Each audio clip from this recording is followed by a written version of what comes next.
Yeah, I think I forgot the recording stuff. So yes, as I told you, the overall plan is to understand cybersecurity, to learn new tools, to get to whatever new tools available in the market. We are really capturing the market share. We'll basically try to learn that thing, and even I learn with you. There's nothing like a fixed agenda. As I told you, there are organizations who are still finding out, still searching for building better infrastructure, building better software products, building better security around their assets.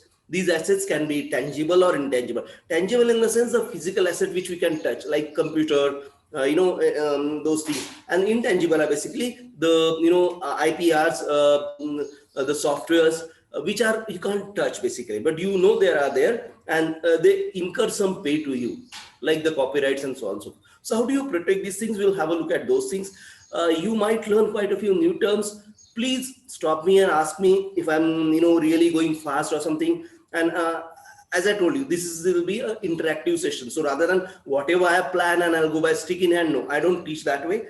We will learn. We need to acquire a job, and that's our prime objective. Let's keep that thing in mind. So as soon as we acquire job, we can basically work on support. We can learn from whatever they are looking for, rather than the courseware completed around those things. So this is a professional course. So let's keep it that way.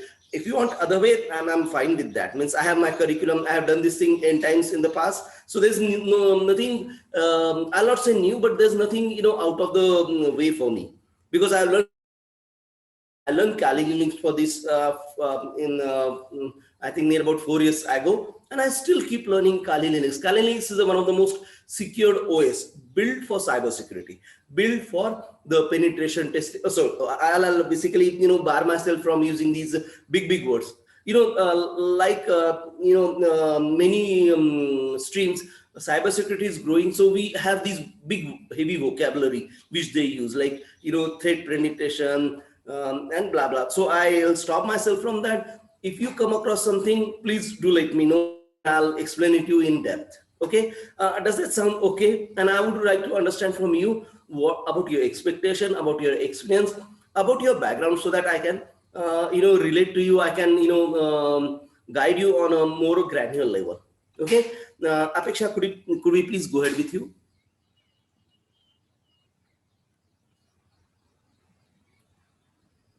Sorry.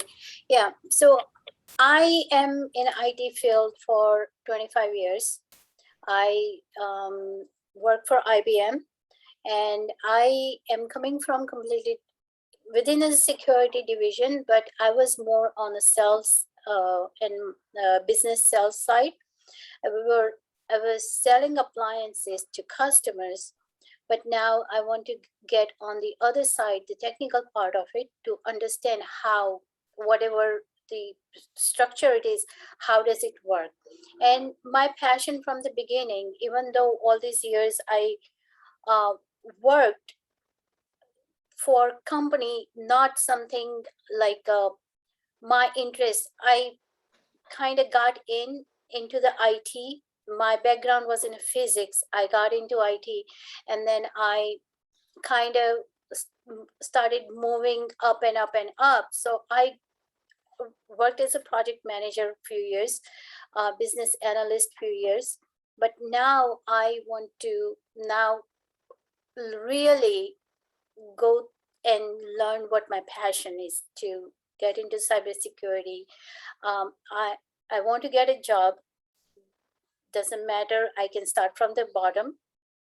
I want to learn how it works.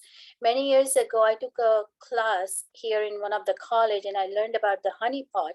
And ever since, I wanted to kind of go more in deep into it, but never get a chance, because all these years I had to work for money, of course, for a family. But now I want to do something for myself. I want to follow my passion, and it doesn't matter if I have to start from the bottom. But so when I see this class was coming up, I took opportunity to join, and now the rest is up to you, and up to you to find me a job. And but this is where I am.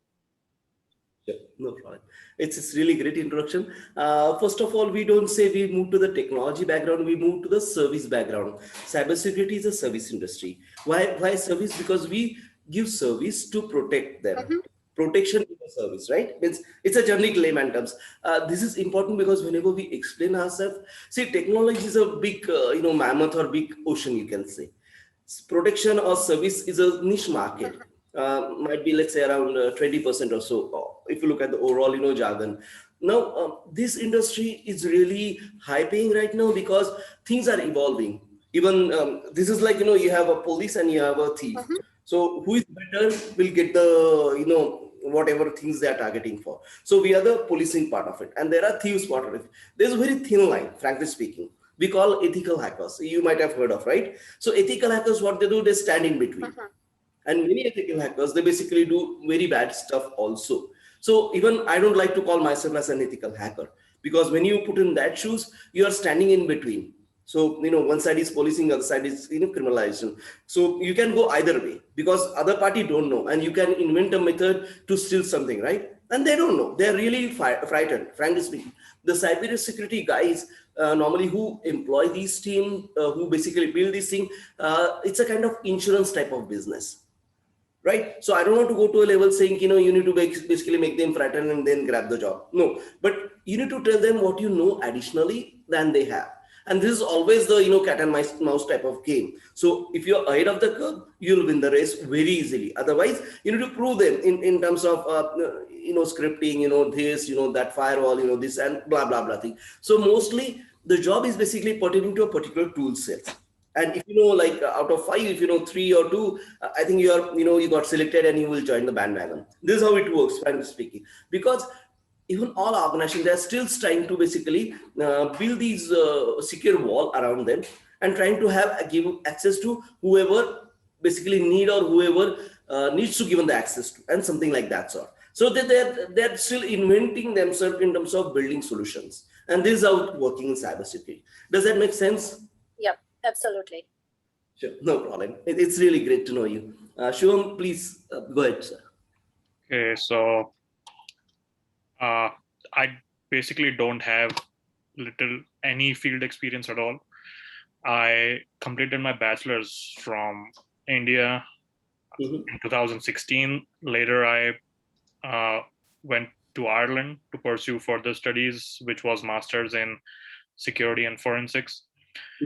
But later on, I discovered that there aren't many job opportunities in Europe, especially for someone who is not a EU citizen or a EU permanent resident. So I decided to move on to the States. So right now I'm in US. Again, I'm doing another master's in information and cybersecurity, which is about to end by the end of the year. Meanwhile, I did find a business analyst job, which I'm working on since past 3 months. But since that's like not even remotely related to what I'm studying or what I'm familiar with, again, like Apeksha mentioned earlier, it's just got the job because of money. I'm not interested. I thought I'll get through it, but it's just 3 or 4 months down the line, I'm feeling frustrated. I'm feeling like I can't continue. So I was like, let's try and do something in the field where I have studied. So I was in this WhatsApp group since past 6 or 8 months, but I never really paid attention. Then at one point when I felt like, oh, I can't continue this BA job anymore, I just dropped a message and got some information, had a word with Dave sir, and then enrolled myself. So despite doing a second master's in cybersecurity, I don't think I am very skilled as far as the technologies and methods are concerned, because again, it's the same thing. Anything you study, anything you learn is useless as long as you don't work on it. Exactly. And very rightly said. Again, just to I think share our idea. Cybersecurity is also analyst type of job, frankly speaking. You do analyzing. There are of course different procedures for that. There are certain different approach to that, because Analysis is the main partigram or main bottom line where we work as an security expert. We call it SOC. We will basically discuss that thing that's on the agenda of today. Like what the cybersecurity expert do. We'll have a look at that also step by step, no problem. But these teams do analyze the whatever security wall or whatever security measures you already implemented, be it a procedure, policies, or whatnot. Even if you have certain hardware like firewall and all those things. Firewall, of course, come in software as well as hardware, and we'll have a look at it. In terms of how they you might have learned this thing. So how to protect them, how to make them build better. And even antivirus are a kind of inbuilt part of cybersecurity. Means many seniors also they miss this thing, but antivirus is also because it creates certain ports. We all know. Okay, have you know ports? When I talk ports, okay, great. So ports are basically the pipe entry to your system. Be it you call it a network, you call it your laptop, desktop, entry or and exit points. Exactly. So this port has a number, and you normally open the gate. It's like a tap. You open the tap whenever the other requests you. And there are certain standard policies and procedure which we build on system which let that happen. Like for SMTP, we have port 23 and port other port. There are two ports for SMTP normally open. I'm talking about Windows now. Well, these port numbers differ from operating system to operating system. We also going to learn the 7 layers of OSI because those models let us know where we can open the gates, where if somebody is hitting you, where they'll hit you. And yes, there are this categorization, there are this classification on based of who will attack where, and that's how we build our security step by step. Okay, so there are pretty technical things, and I would really I'm really glad like you are a technical person, so I can go to that length and we talk about those gates, ports, different OS, the way they handle these. The basic crux is we have a OS operating system which basically talks to hardware. On well, I shouldn't go to OSI line now, but yes, and this operating system has a different communication with a number of partners, a number of different operating system to talk to communicate to. Right? They normally talk in various protocols, and these protocols are normally access to various different ports. The port you choose the normal protocol because that's a standard thing which we build in operating system kernel. Kernel is a program which basically makes these classifications. So if you're using Linux, let's say Ubuntu or Kali or Windows or DEC Alpha, there are security levels which you can't access.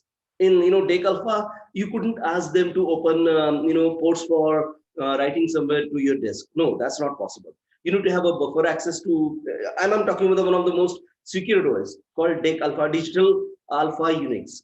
This is being matured over last 120 years. It's basically a variant of VAX. If okay, let's talk about history of operating system. The first operating system called VAX, virtually extended. I forgot the A thing. Have you the long form of VAX by any chance? Okay, sorry. Okay, no problem. After assembly, we had first assembly-based kernel, and then we moved to VAX. So VAX is the first kernel. Kernel is heart of the OS. That's the main program who handles these things. It builds those, interrupt queue for processor. It builds those overall, priorities and scenario for all these interrupt vector, IVT, interrupt vector tables. That's what we call. Okay, now I'll talk talk on these things. Please don't worry. And most probably, if you learn, you might hear this again from me, and that's how we'll go step by step. A processor is a kind of execution machine which executes. Now we have multiple processors, so we have multiple gates, multiple data path, and multiple pipes coming to the processor, and so on and so forth. On that level, we normally communicate.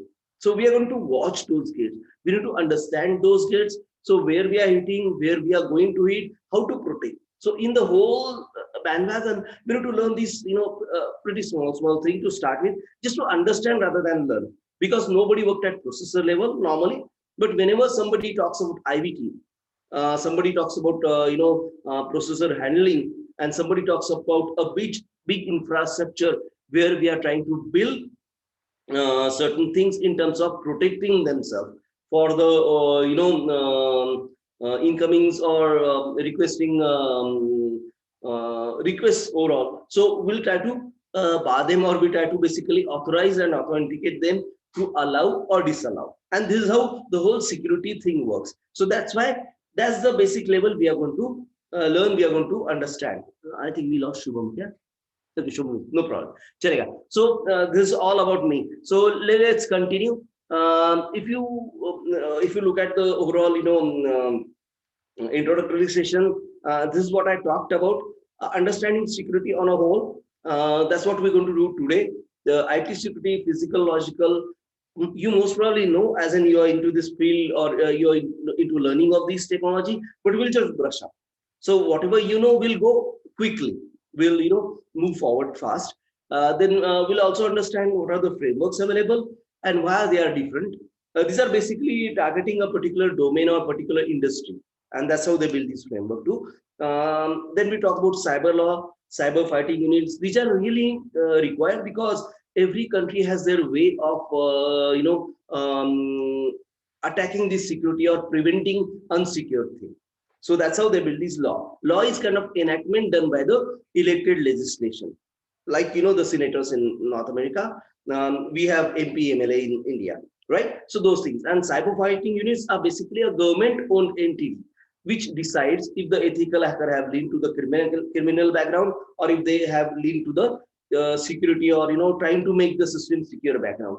There are quite a few number of cases which are basically gone on the level where you understand this hacker as a criminal or as a good person, bad person, good person, and that's how that legalization process works. So we'll understand in a depth on this, because this is a need. If you want to be an ethical hacker, well, you have to know these things, because once you step to this line, and if they find the evidence for you, it's a really difficult life. Because then normally in North America, I think not FBI. I will most probably CIA process these hackers terminology, and the division which they are working on, or the policies which they have. They normally treat cyber criminal as a terrorist to start with, and it's really dangerous ball game, because that's how that legality work in North America. We'll understand that also up to a great extent, right? And then Security Operations Center, SOC.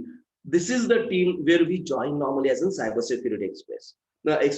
So we need to understand what this cybersecurity operations center is, what are the policies and processes, how it works, and total part and parcel of these SOCs, right? And then even remote working we'll learn right now. This is a blessing as well as threat, because if you're a cybersecurity expert, the challenges in working remotely, the opening ports for the remote request, and so on and so forth. So what are those? Those are we're going to learn. Why blessing? Because we are working from our vicinity of our home. So whenever we feel right, we normally test and do those kind of scenarios. So it's a blessing also sometimes.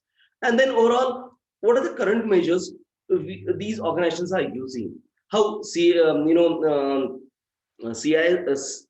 works, how FBI works in terms of cybersecurity, how the overall legalizations guide you to work. Even if you register as an ethical hacker, yes, you need to register for that. If you register as an ethical hacker and you're targeting a particular bank or particular, let's say, US Treasury, you need to make sure your observations. Well, they give you some softwares, and you need to install on your machine, so that they can track your request, and whatever request approved, request not approved, and those kind of things, because they want to learn from you as well how you're targeting the system. This is the ethical hacking way. So we are going to the good side, not the bad side, and we need to understand how we can make ourselves sure. If you want to go it on a hacking side, then it's a different ball game altogether. Then you need to really prevent yourself. You need to really hide yourself and so on. So I'm not going to teach that thing. But yeah, there are quite a few good number of sites available for that. There is a big amount of what I can say dark web also. We call it dark web for a reason. It's also running parallel to the www which we are using. So you can go there also, and you can swim there. It's swimming. It's easy. Having a look at it, it's easier. We should sometimes, because there are quite a good number of research people available on those sites also, and you don't have to pay anything. Only you get some screen, what we call smoke screen, like VPN and all those things, which just prevent yourself from doing those things. So we'll have a look at those also. in a certain point of time, right? So yeah, and if you have any particular tool set which you want to learn, do let me know. If I don't know, I'll study and we'll discuss it. We will learn it together, frankly speaking. So please feel free to list down whatever you need to, learn in a particular tool. And even Apeksha said something. So we'll collect those things, and I'll try to build a couple of slides, and we'll try to have a couple of practicals if that's needed. Okay, so feel free to join in to basically share your thoughts, and we'll learn together. Does that make sense? Anybody have any questions, comment on this? I'm good. Right? Okay. Thank you. Let's go ahead. So yes, basically the security of the whole ball game of cybersecurity works in terms of vulnerability, threat, and risk assessment. So we assess, we try to prevent if there's a knowledge. Okay, normally every IT organization specifically, and nowadays other organizations have a knowledge base. Knowledge base is a kind of repository where we keep all our learnings as an organizations. Nowadays everything is on cloud, so whatever cloud the organization using might be AWS, Google, this, that, there are a number of cloud services available. So we need to understand that knowledge base. Whenever you join certain organizations, they will give you access to those knowledge base. You'll go through those. These are mostly Word documents, screenshots, and so on and so forth. So you have to go through them, like what as an organizations they've learned. There are certain things which they tried, which did good, and how they are building their security framework on that. So most of the company have their own way of addressing security, because if you go to something like healthcare, the security threats are quite different than the security threats which are for banking. If you're working with something like international trading organizations, the security threats are quite different from the banking. They're into financials, but yes, the threats are a bit different.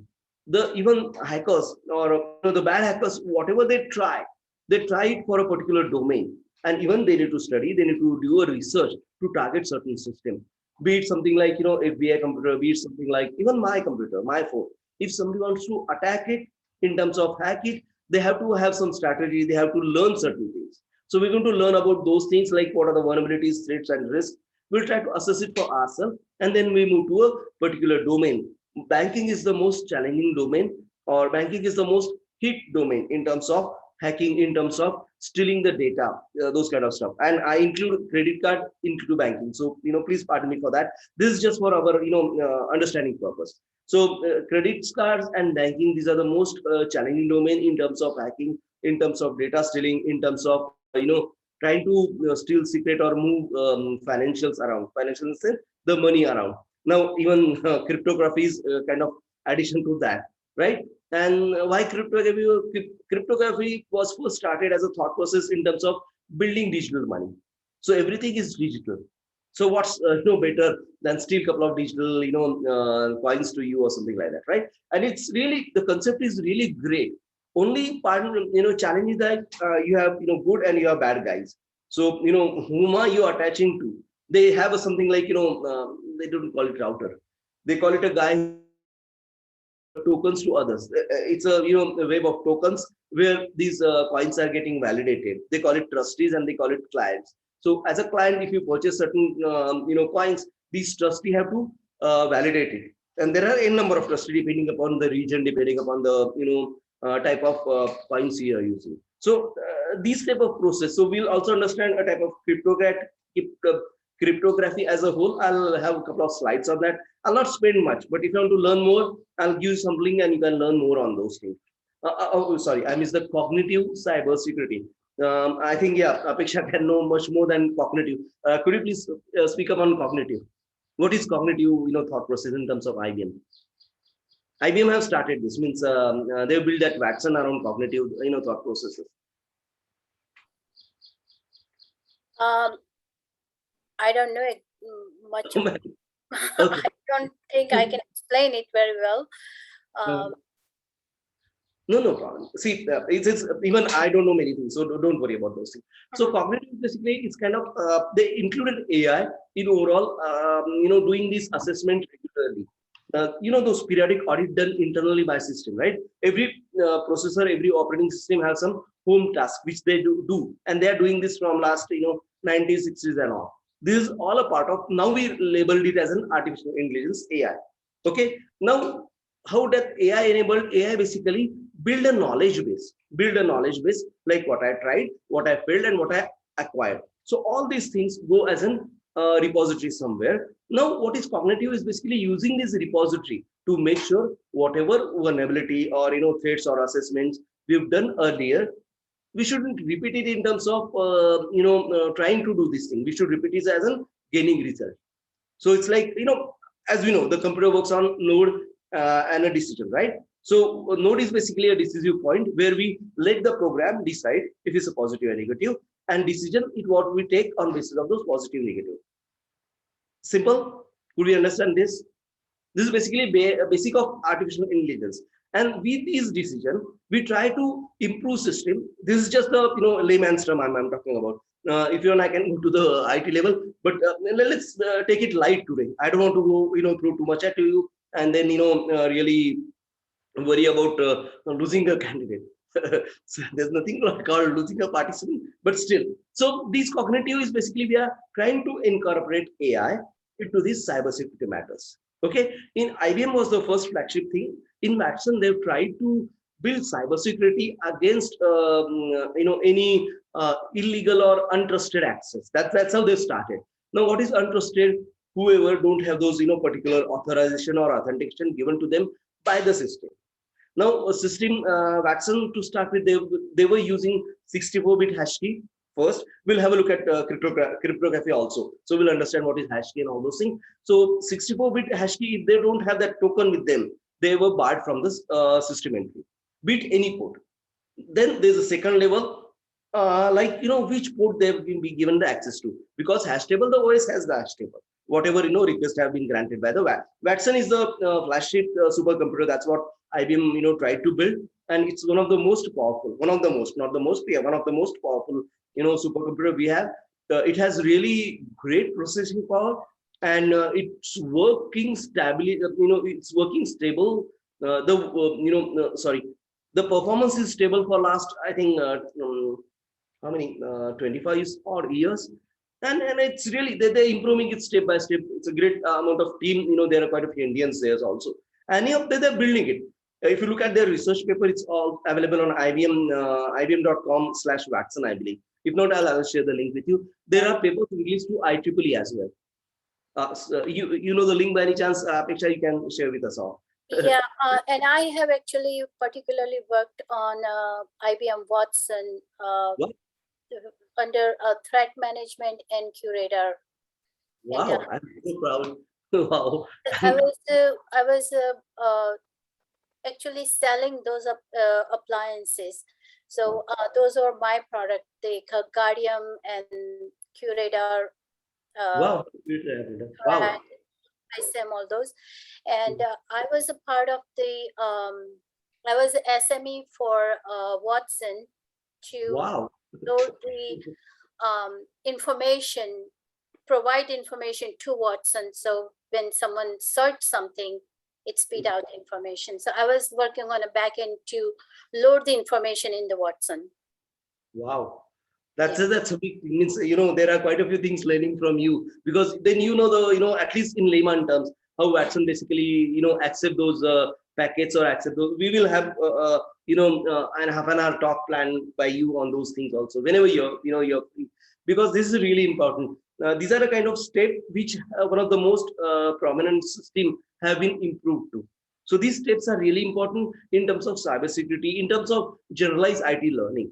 Because whenever you told someone like you work with the Watson team, they'll ask these questions to you, and even we'll learn. Frankly speaking, this is really a great. I'm really proud. We are working together. It's really great. Thanks for that. So this is how. So these keys, these procession policies, the way they've evolved, they've built by this system. They're really flagship products available in the industry, and many of them they get copied. Now, we might have heard of something like open system, right? Have you heard of open system? I have heard, yes. Okay. You heard of open systems? free softwares and all those things, or universal licensing. No, okay. Let me tell you. This is a part and parcel of our cybersecurity also in depth. In certain point of time. Open system are basically systems released by scientists, specifically scientists or a group who want to share and grow with everybody in the world. Now let me tell you how it started. There were 6 guys from the. If you heard of Netscape, it was one of the most web browser created in 1995. It was Yes. Yep. yeah. And yeah, it was released in 96. Netscape was a big company. These were basically a runaway scientist from Caltech.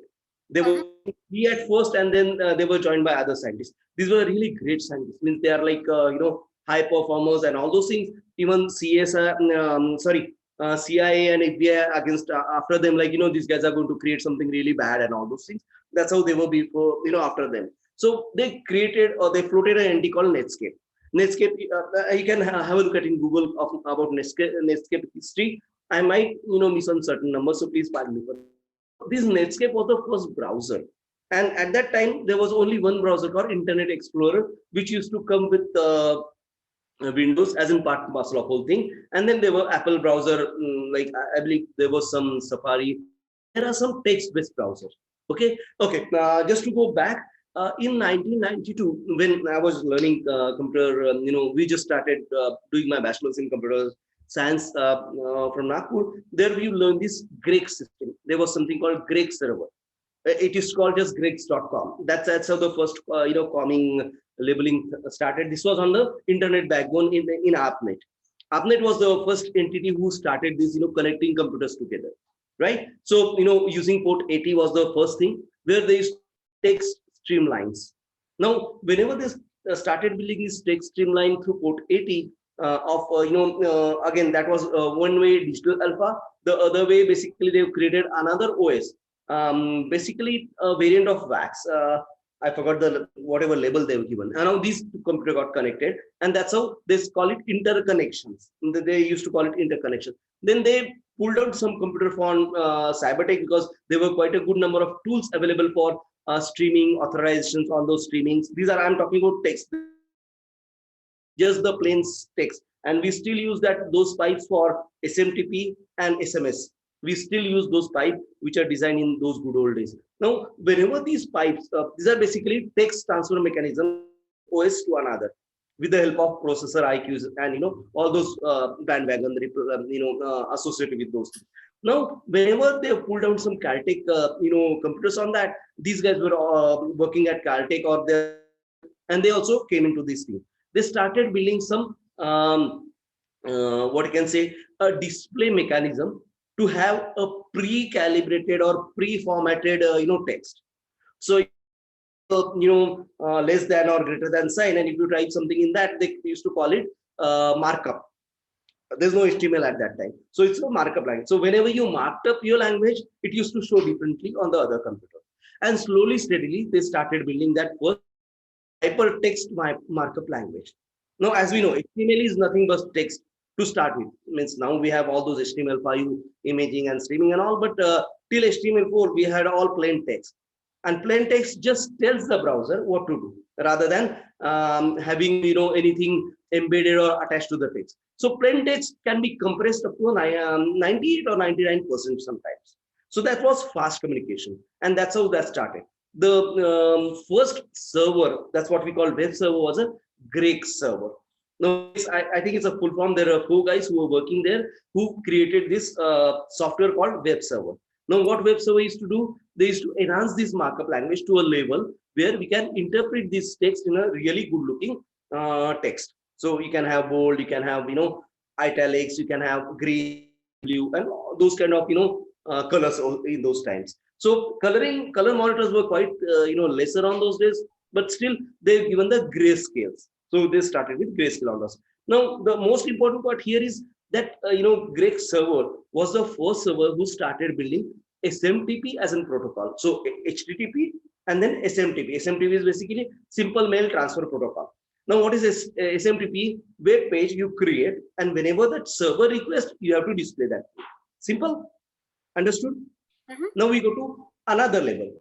Send something, and it get displayed whenever you checked it. So there's one push and pull. So this is how the email started. Now, first emails. I'm lucky to have account on Greg server called ravi22 at gregs.com, and that was really first pure text based email box. And by mistake, if you start your, there's a username and it used to be a number and there's a password. Now, by mistake, if you basically a username and try some different password, and if you log in, you can have view all his emails. Well, it was not very secure at that time, so there was no checking like from where these requests are coming and all those things. In India, we started internet before 95. I was lucky to associated with VSNL. VSNL was the first entity in the leadership of Mr. Supram. They built their server, and the first government.vsnl.net.in. That was the first server we have in India. I was associated with them. Was the manager there, and we were installed Decalpa from Australian guys. They flew down here. They installed these 3 servers on Decalpa with a mass storage of around I don't know how much, like 20 GB or so. It was like this table like structure, and we built those systems for internet. Started using internet in India, first Mumbai, and then the others like dial-up and all this thing. Then we have various servers in Delhi, all those metro city, and that's how the internet started in India. And now the most important part is how the security got started building up. So even I have logged into quite a few at that time, just by mistake, because normally, as we know, the normal regular password which we give is 11111234 ASDF and so on and so forth. So these are the normal mistakes we do even as an IT or even as an general working individual, be it mobile, be it laptop, or be it anything. We do these kind of simple, I'll say silly mistake rather than anything else. Now, why this hinder us, or why this basically disturb us? Because that's the first level of security. You are opening the gate wide open for hacker. The first level of security labs we have, and that's how we started learning about security. And then in Caltech was the first university who basically started building something like secure connections. So they had some paper or credit based paper called secure connection first, and then they moved to security. They used to call it IT security. Yes, they used to call it as an IT security, which was there for almost around 10 years or so. And it was really great, learning in terms of understanding this history of education of cybersecurity also, because there were quite a good number of, assembly developers like me. We normally work on assembly. Assembly is a program where you need to understand the, computers, IVT, and the environment variables are basically how these IVT is basically accessed by the processor. Okay, so IVT is interrupt vector table. Now everything processor does is through this IVT. Anybody know IVT by any chance? Interrupt vector table. Have you heard of these things? Okay, processor is an execution machine who takes request and execute it. Now request, how it executes, all these happen in binary or assembly, you can say, or hexadecimal. So the way it takes the request, it processes. Normally this request is move this memory from here, pull this memory from here, push this memory from here. So push, pull, move, update, there's no delete as such. Push, pull, move, update, and over. 4 instruction which processor does. It executes through these interrupt vector tables. Now there are these interrupt vector tables. This depends on number of cores also. And then there are time sharing, tokening, and those kind of methodologies which we use to execute this interrupt vector table. Now whenever you have this IVT, okay, please stop me if I'm going too technical. This is important to understand the basics, because security, how it started, is really great thing, and we'll understand from that a lot. So whenever we go to something like cryptography, whenever we go to something like another attack, we'll integrate there. So whenever work at this interrupt vector table, there's nothing can stop you, frankly speaking. So gaining or giving access to this IVT, the table, and all those things is the first thing the operating system have barred whenever you move to interconnecting computers. So whenever you move to internet, we have to bar the IVT in the OS itself. Now we have all the operating system which barred you to access IVT.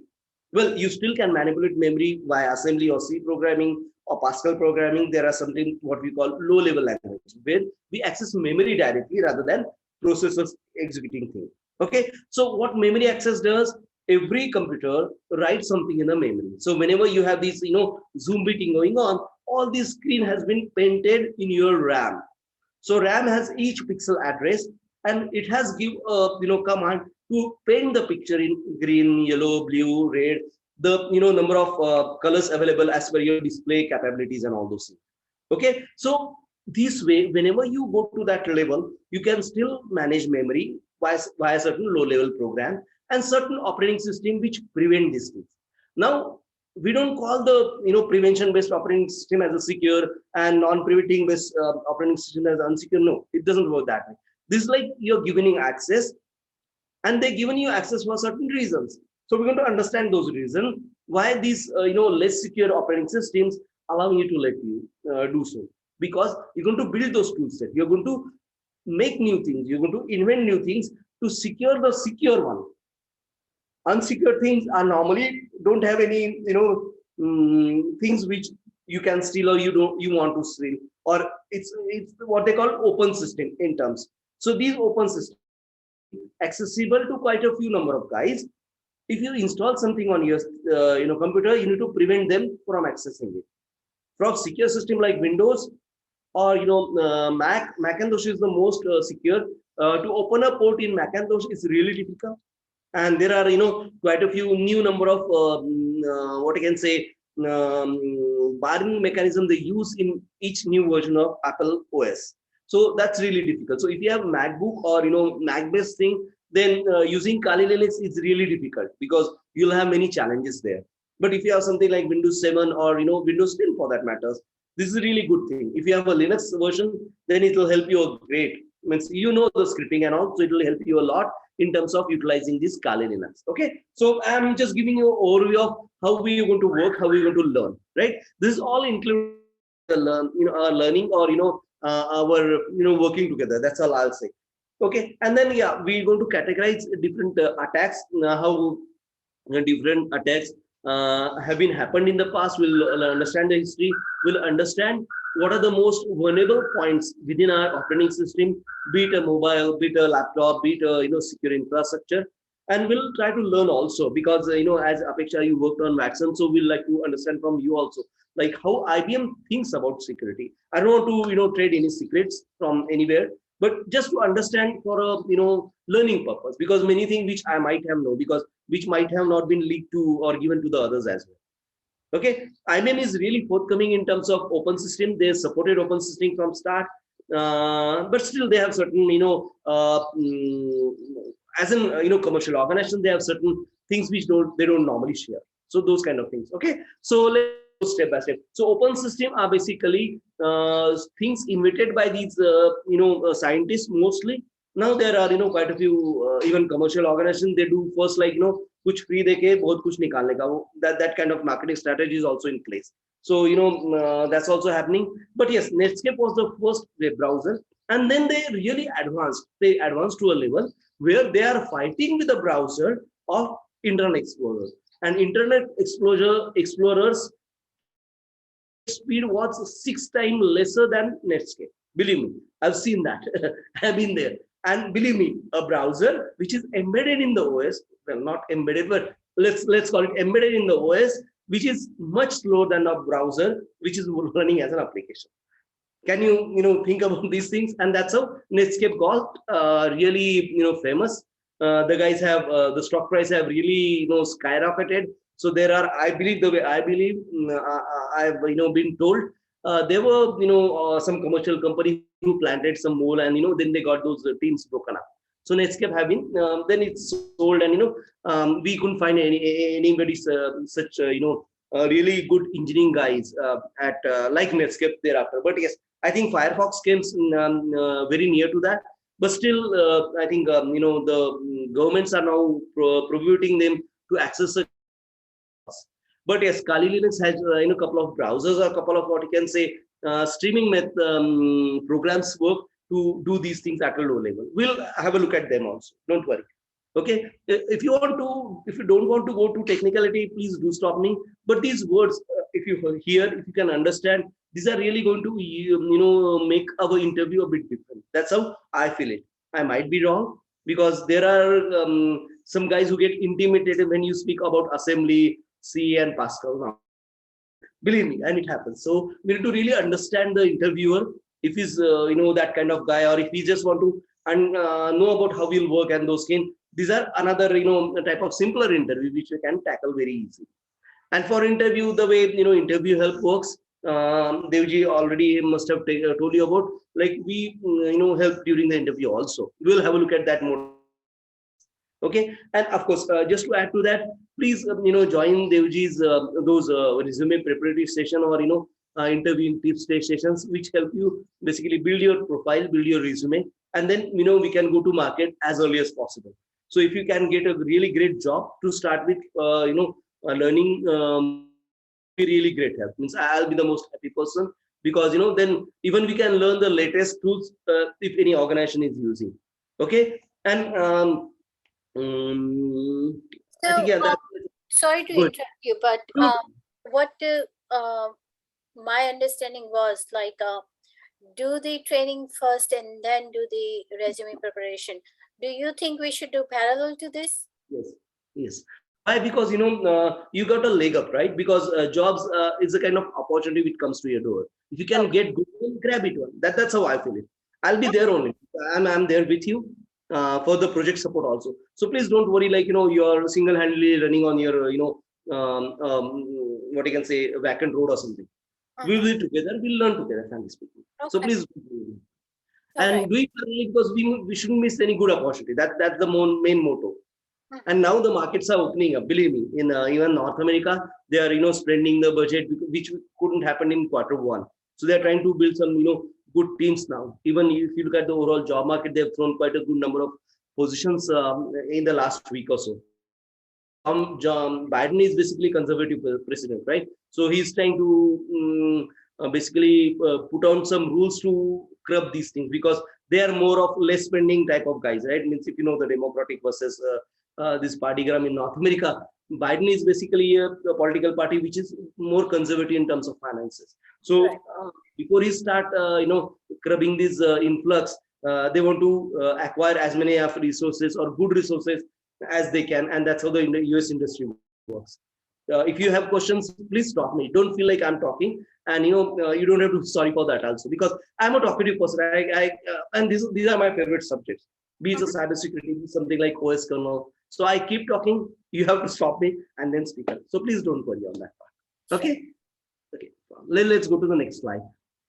The other thing is basically we're trying to build some policies and procedures around these things.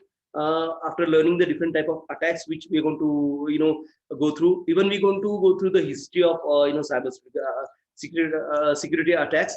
I'll keep myself more to the North American market, but there are really a good example of Russian things, so we'll have a look at those also. So please don't, if you know any particular case or any particular cyber attack, please bring it. I might research, and we might research, and we'll discuss how that guy could have done. This is as simple as finding a key to a lock. Simple, believe me. Cybersecurity is not difficult. Only thing makes it difficult because the hackers are more strategized, more educated than the police. That happens quite a few times, because hackers are computer techie. The police are not. Even if you look at the CIA guys, well, they have the PhDs and all sort of learnings in terms of computer sciences. But this hacker comes with a new mentality or new way. It's like kind of new business idea which you are basically making it fruitful. So for all these discipline guys, it's different to catch these new guys, and that's why sometimes they win. Nowadays the percentage have gone down to quite a greater level. But if you look at, let's say, 10 year prior to that, these guys have more ways and means to attack. Now we are closing the doors one by one as a cybersecurity expert to have these hacker prevented from attacking or prevented from hitting our system. That's how we are working on, and we learn these things step by step. That's why we're going to learn some of the history of cyber crimes, understand various motives behind the cyber attacks, and believe me, every hacker has a intention, stealing data, stealing cryptocurrency, anything, but he or she has a particular agenda, and for that they work. Otherwise they don't go to some really secure computer, right? I don't basically try to access some secure computer just for the sake of it. Well, by mistake, I'll do it one, might be twice, but not more than that. These hackers, they keep trying to penetrate for quite a few number of days, quite a few number of periodic times, and that's how we normally. That's the first, I think, intimation which we get normally. If one single computer, one single PC, one single individual trying to hit your server from last 3 months, it's a danger. Means that's is definitely a hacker, or he's a person who, I don't know, have certain vested interest in getting access to a system, right? Simple. So this is how we started understanding how security threats are planned, how security threats can be averted or prevented, and so on. So we'll learn about these different motives behind these type of attacks, these type of targets, frankly speaking. Even look at your mobile. Means take it, a mobile. I'm using a Bank of America by my mobile, and it's a normal thing, right? Everybody have a cell phone. Well, in India we call mobile, in US we call it cell phone. So every cell phone has some your banking application, as simple as that. It needs your fingerprints, it needs your password, and let's on top of that it needs an OTP, right? If somebody wants to access your bank account, how will do it? He'll keep an eye on you. So whenever you open your phone, how do you open your phone? Is it a pattern lock? Is it a fingerprint, and so on? So if I need to get access, what I have to do? He might collect these things in a knowledge base. He might write down somewhere on the notebook saying, okay, if I want to target, Shubham's phone, okay, how does Shubham open with your right I finger? That's know a we can somehow lure the user into downloading a keylogger into his device. no. That's you're talking about very intelligent hacker. I'm talking about generic hackers. Like let's talk about one of your friends. Pardon me, and God forbid, it will never happen. But let's see, a guy who normally might be your neighbor or your friend who works with you and who keeps an eye on you for, let's say, 3 or 4 months. These hackers are really, really patient guys. Believe me. We have seen a Russian hacker, and we'll discuss that case also, who was really patient of attacking CIA Washington server. He got through, he attacked, he stole the data. It was in a hidden case, so that's why. So these guys are really patient. So he'll be, with Subham, he'll, take him to a bar, give some drinks, take him to a good Indian restaurant or whatnot, whatever Shubham likes. And he keep an eye on wherever phone comes, how he receive it, what he says. Because hello is a normal word, but somebody said Sri Ram and all those things also. So he'll try to understand how he accesses mobile. And he know, well, he can't go so far, but yeah, still he'll keep trying. And once he get what you can say, a gap, might be your fingerprint, or you have a pattern lock, that's all, and Bank of America with the password. So pattern lock and Bank of America with the password, well, it will also need a fingerprint. I don't know how we'll get it with that cello tape, or it's possible. Social engineering, that's what we Yeah. yeah. Sometimes it doesn't work, but yeah, once you eaten your food now, your finger is normally oily because Indian food have lots of oil. So whenever you use your fingerprint after your lunch, even if you can see your fingerprint print on that fingerprint reader, and that's the worst time everybody can take your fingerprint out of that um, fingerprint scanner. So we need to really worry about some small things. Like whenever you have eaten your food, you have to wash your hand at least a couple of times to get rid of all those oils, and even bodily oils. So whenever you wake up, your finger has the maximum body generated oil on your fingerprint sensor. So that time your impression on any glass will be very clear for any hacker to grasp. We'll learn about these things. So please don't get frightened. I'm just trying to share how these things work in a normal way. Means a day-to-day life. Hackers, well, they have their tool sets. Like you said, they have all those kind of tool set at their disposal. They might have research on the tool set, keeping a particular party in target, and that's how they work. CIA, I think there are around 300 plus cybersecurity experts working for those servers and all. So getting access to CIA server is really difficult. They have tokening as well, with all the other three normal standard security procedures. But still, well, this guy got access, and it was a really great thing. It was great learning from CIA. So now they have a time barred logins for CIA. So even if you're a CIA agent and you logs in, you get logged out after I think around 6 minutes or so. It's really annoying from them, but they have built it after this hidden case. It was really great. I couldn't remember the hackers name, and most of these hackers they come from Russia. I've been to Yugoslavia. I have worked in Yugoslavia, so I know this. The mentality, frankly speaking, these are really patient guys. Means In India, we define these sadhus, right? Patience, cool, calm, learning, something like that. They really learn, work really slow, but they do up to a great depth. That's how their culture has been. Means, be it KGB culture or you call it Russian culture, and it's really, difficult. I was there as an, project manager for, we are developing a photographer's search engine with Java entity. This was in 2003, 2004. And that time, I just, was really annoyed because we are behind for almost 3 days. I normally, work with Microsoft project, and project can clearly give you the delays and all those things. So I was really worried, like, and Monday morning, the boss calls me, hey, Ravi, we are really, behind 3 days. How are you working? My boss, these are the smaller things, and we can really, pick up within a day or two. Please don't worry. So he's worried about, the release date and, all those things. So these are normal things. So I gone and I really talked in anger to these guys. They were around, 18 team members. These are all, Russian. Means Yugoslavia is just a neighbor of Russia. Now it's disintegrated into Serbia and Montenegro. These are the two different countries created out of Yugoslavia. I was in Belgrade, the birthplace of Islam.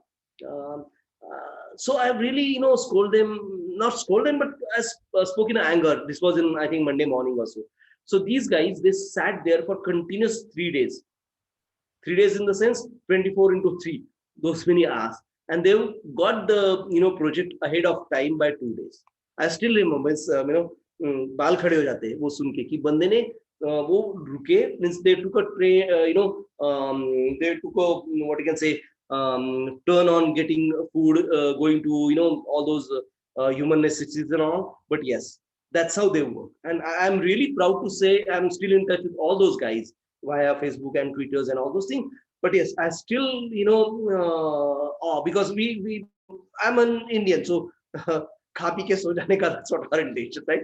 Pardon me for that, but this is how we work. When our tummy is full, nothing happens. Means I'm not going to work on cybersecurity, not vulnerability or nothing.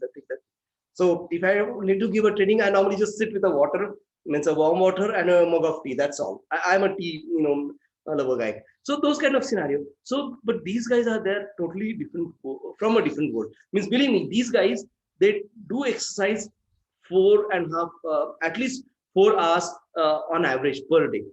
Swimming, running, skipping, whatnot.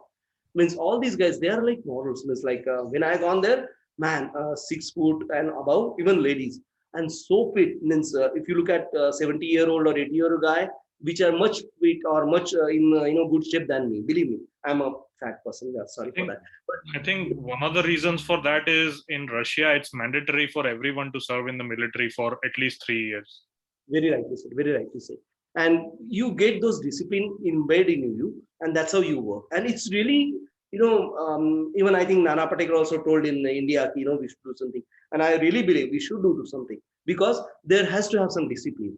There has to have something like, this is your country. Well, religion is different thing, but still, to have that country specific desh bhavana, or what you call those things in you. And I believe it's a need. That culture has to be embedded. Same thing in, even North America. If you're a citizen, you have to serve the military for at least a year or so. Well, now they have, found out various ways and means to do it from your home also. Yeah, like here in North America, most people do it because it gives them a lot of benefits throughout their life, but it's not mandatory. I mean, if you don't want to do it, it's fine. Yeah.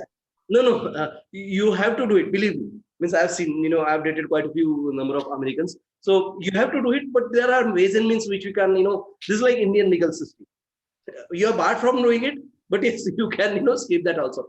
So there are ways and means which can, go-to fitting type of stuff. So you can do that thing. But yes, you have to do it in some. So how do you support military? You can work as an analyst. So how do you do as an analyst? You're working for a military in the from the vicinity, and this was past COVID thing. So you can do analysis from them, analysis from what? So analysis from, let's say, if you're looking in St. Louis, how many guys who visit the American Air Base? So visitor log, what type of guys? So you present this analysis for analysis of a year with certain number of work ages to the military and say, okay, I've done my military stint, whatever required by law. So these are the gaps they find out. And well, believe me, American democracy is 350 plus year old. So their lawyers, their legal system have been matured to a level to find these gaps and nukes from all difficult corners. Also, India, we have around 75 years of constitution, right? You know how constitution works, right? Sorry, I don't want to start on that. Constitution basically constitution is a basic framework, and you build law around that. You can't disturb this framework. So once you build law, you can find nukes and corner to avoid them. And so that's the law has been, I'll not say broken, but it has been tweaked to a level where it's almost broken. But yes, you need to work for the military in some way or the other. So you can be a teacher in a military school. That's also possible. So how much teacher? Like 2 hours a day. You teach community service. So when I was in St. Louis, I took some classes for English pronunciation, North American English pronunciation. I'm basically a software engineer. So Patni sent me there in 2004 end. Sorry. The first part. I was interviewed by one of the American company from Stanford, and they pulled me there. So I used to go to this community college to learn North American accent, because New York, of course, they spoke fast, right? So understanding their English was a challenge for me. So I used to go to there, and all these guys, all these tutors there were like these. They were doing military service. I asked one of the tutor. He was like, I was 24 and he was like 21 or 22. I said, hi, and yeah, he was Russian. He was Vladimir, and I don't remember his last name. He was really, great guy, means talkative person. So we got, together. I say, hey, Vladimir, why are you doing military service? Say, no, I'm a citizen and I had to serve military for at least a year. So I'm doing by this. So he used to denote 4 hours per week for 6 months, and then he has some other, they build some this contract, and that's how I got to know about this, military service in North America. In Russia, they are very stringent. Military service means you have to bloody go to this, not Alaska, whatever there is Siberia region. At least you need to be there for 15 days to understand the wrath of nature. Believe me, and that's how they put it. In Siberia, the temperatures are really bad. It's like North Pole, right? Yes, North Pole and something. So you to visit there at least for 15 days. The train, basically, it's a single track, which, I forgot the name of the station from. It's a straight to Siberia for almost 8 hours, and it travels at around 120 speed. So from a station, the Siberia is one way for almost 800 miles or so. And then they have their, camp. Camp is basically hardly 600 or 700 odd, huts or, military buildings there. Not buildings. These are like ice brick houses where these guys are stationed. But yes, there's an in and out of flux, and that's how the Russian culture is built. I really like Russian culture, frankly. There are some challenges in terms of their strict policies, because whenever somebody gets too strict, they do tend to have certain fallouts, and that's how I think that Russia also had those things. Now we have Ukraine versus Mother Russia. They are fighting in between and all those things. So forget about that. But yes, these guys are really patient, and their patience pays off in such scenario. So this is particular field where Russian have quite good upper hand. Even we think so. Means, well, of course, the attacks are quite reduced. But if we look at the cryptography, if you look at the open system available, there are quite a few number of open system available from Russians. Anybody use torrent? You use torrent. You also use, okay, good. So torrents are basically, the idea is spanned by Russians. It's a streaming, with the data packets and a whole, rather than streaming binary of images. It's a streaming of data packets, right? And they've started this in terms of sharing the streams or building the stream based on sharing on simple operating systems like Windows and all those things. So torrent is basically a shared stream. It opens a port. They normally devise a port. If you download, this BitTorrent or this or a torrent or that torrent, it opens up a port which is not primarily blocked by the OS, and then it starts torrenting. Believe me, that's how it happens. There are standard port, of course, they try first, but normally it opens up another port. Port is kind of number granted by the processor. So they have find a ways and means to attack to a level where we can open another port in a desktop. They normally don't go to a level where secure server, because the ports are all blocked. They normally, whenever they boot up, they block all the ports in terms of each and every operating systems outgoing ports. That's how we restart those things. And yeah, of course, in cybersecurity, where the system restart is basically initialize each and every port. So this might come in your interview. So whenever you say restart the services, what you do? We normally reinitialize each and every port. Each and every port is the most important key here, because that's why we restart the whole system in cybersecurity.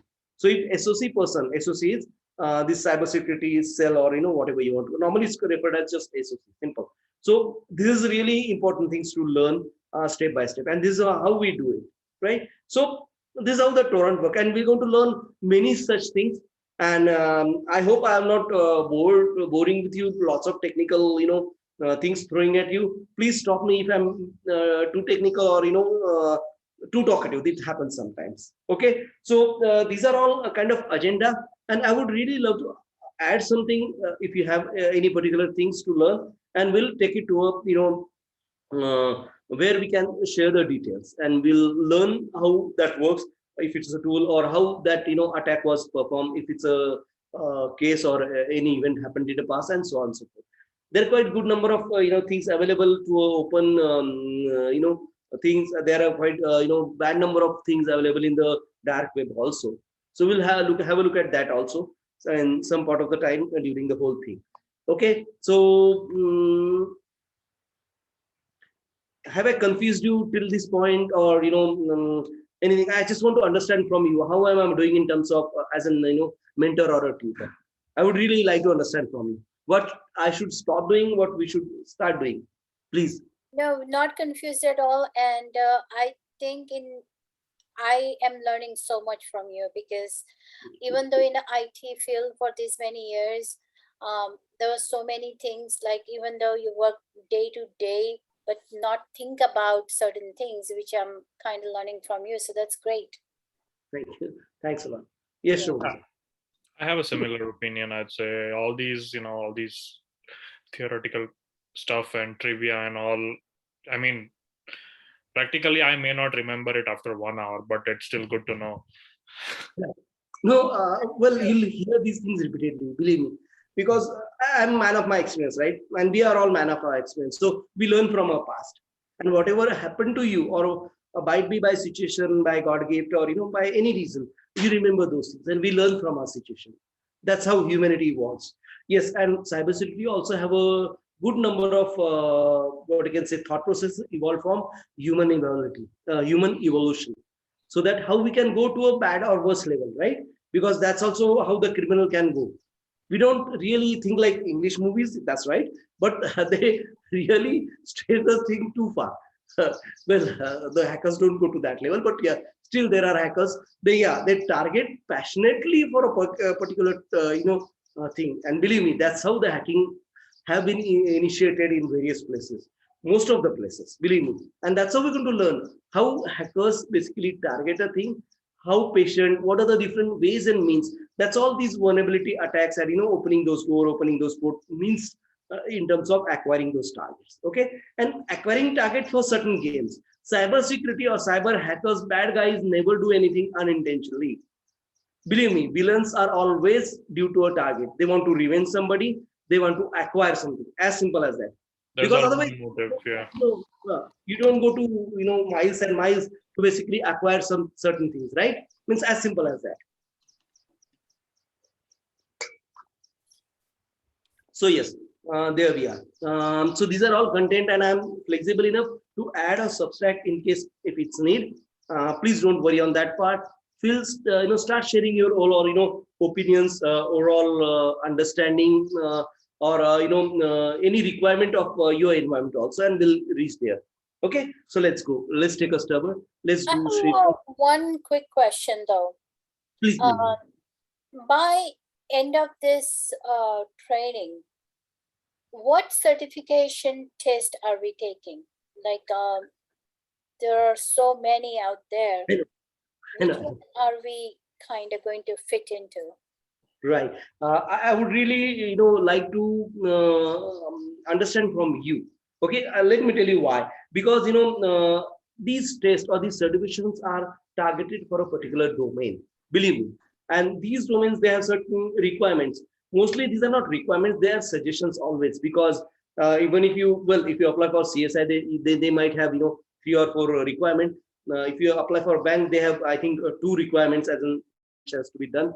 Well, if you look at all other jobs, they are mostly suggestive.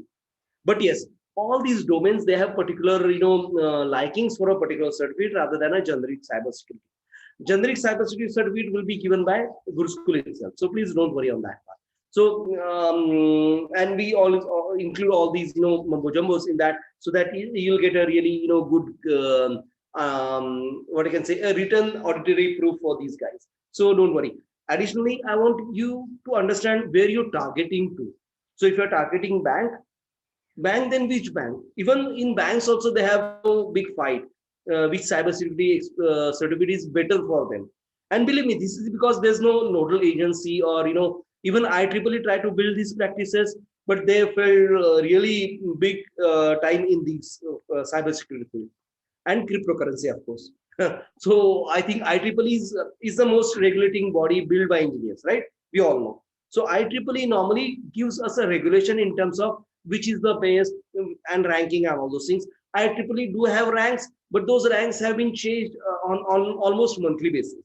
So even if you target for, let's say, the top one right now, it might go to number 3 in 3 months down the line. So even I'm really skeptical of what I should tell you in terms of this is the best and that's the worst. So this is area based and domain based. So I'll have you to decide that. And then, well, of course, these certifications are not very much different. The difference is basically the tools they use. The difference in basically the approach they took. We'll learn on those things.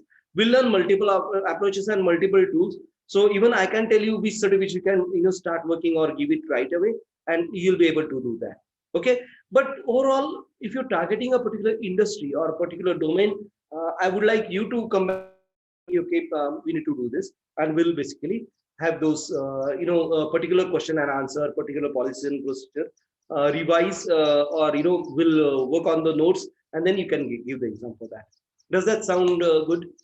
Yeah, I think it's very hard to concentrate on domain right now, because I think it just right now don't even know where we wind up, or at least I am. So but For everybody, please don't worry. Even cybersecurity, where it will wind up, because okay, there's a big fight nowadays. The antivirus, they want to curb the antivirus industry, because now all OS, even Windows 10, they have their AI, means artificial intelligence, to tackle the antivirus. So if you go to Microsoft and ask Windows 10 people, they say we don't need antivirus. Even the OS 2, the latest version IBM have released, they say you don't need antivirus. But if you go to certain they're built in nowadays, yeah, so it's a big fight going on, and this is how the I think industry is evolving in terms of IT, and this happens in in so many years. So don't worry. So we'll learn together. That's what I said. Sorry, you were saying something. Please go.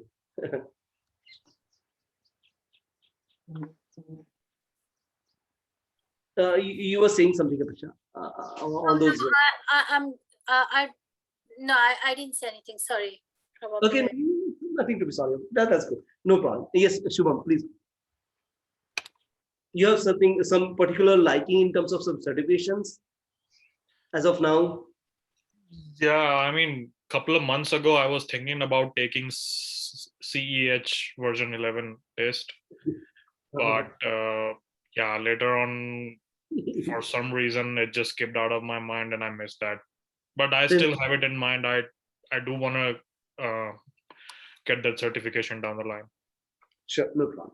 I mean, I know it's purely theory based, but I also gradually, like when we finish this training, I eventually land a job.